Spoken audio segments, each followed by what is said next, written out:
సుభాష్ పాలేకర్ గారు హైదరాబాద్కి వచ్చారు. సో ఆయన కలవడానికి వాళ్ళ రెసిడెన్స్కి వెళ్తున్నాను అనమాట.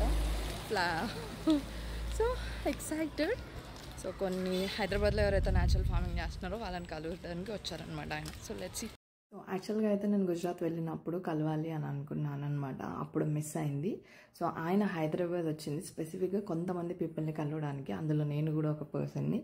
సో ఆ రోజు ఈవినింగ్ అనుకోకుండా సడన్గా మీటింగ్ సెట్ అయిందనమాట. నెక్స్ట్ డే మార్నింగ్ మన సీఎం రేవంత్ రెడ్డి గారితో and at the same time film నగర్లో హబ్ క్లబ్ ఉంది కదా, అక్కడ మీటింగ్ అనేది జరిగిందనమాట. అన్ఫార్చునేట్లీ నేను అక్కడికైతే వెళ్ళలేకపోయాను.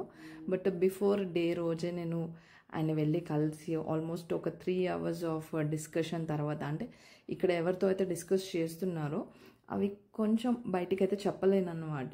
లైక్ ఇప్పుడు ఏదైతే చెప్తున్నారో, ఎందుకంటే రేపటి మీటింగ్లో జరిగేవి కాబట్టి. అండ్ ఇంపార్టెంట్ థింగ్ ఏంటంటే అక్కడ ఏదైతే డిస్కస్ చేస్తున్నామో ఆ బిల్ అనేది మేము పార్లమెంట్లో సబ్మిట్ చేయడానికి వెళ్ళామన్నమాట. ఐ సీరియస్లీ మస్ అనమాట. ఎందుకనంటే నేను విజయరామ్ గారిని హైదరాబాద్లో ఒకసారి కలిసాను ఇంతకుముందు, బట్ నేను ఈ ఫస్ట్ టైం సుభాష్ పాలేకర్ గారిని కలుస్తున్నాను అనమాట. సో ఈ జర్నీ స్టార్ట్ అయినప్పుడు ఎంత బ్యూటిఫుల్ పీపుల్ని కలుస్తా అని నేను ఎప్పుడు కూడా ఎక్స్పెక్ట్ చేయలేదన్నమాట. ఎందుకంటే ఒక విజన్ ఉన్న పర్సన్ ఈ ఏజ్లో, ఆల్మోస్ట్ 80+ ఏజ్లో ఆయనకి ఆ ఇంటెన్షన్, అంటే ఇంకా నేచర్ పైన లేదు ప్రకృతి నేను కాపాడాలి అనే ఎంతూజియాజం చూస్తుంటే చాలా బ్యూటిఫుల్గా అనిపించింది. అండ్ పక్కన విజయరామ్ గారు కూడా ఉన్నారు. సో మెల్లమెల్లగా నేను షార్ట్స్ అన్నీ అప్డేట్ చేస్తాను. అండ్ లాంగ్ ఫార్మాట్ కూడా వీడియో అనేది నేను కింద యూట్యూబ్ లింక్ ఇచ్చేస్తాను, అక్కడ చెక్ చేయండి.